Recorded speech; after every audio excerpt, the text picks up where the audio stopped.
А в Мирном в Доме культуры «Алмаз» прошла благотворительная ярмарка в помощь многодетным отцам-одиночкам. Участники ярмарки сами определили, сколько процентов от продаж пойдут на благотворительность, начиная от 20 до 100. Индивидуальные предприниматели и творческие мастерские выставили на продажу практически все, начиная от хлебобулочных изделий, заканчивая сувенирами.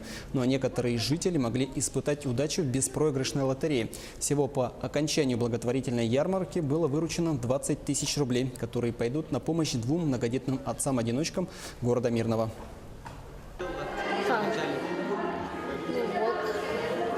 Мы много чего принесли. Мы принесли шкатулки, поделки, рисунки мы принесли,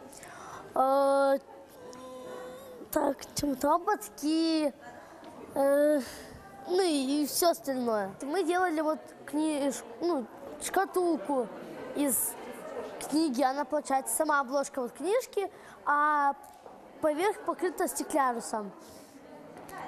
Занимает это примерно 3-4 дня. У нас много таких поделок, мы практически каждый день их делаем.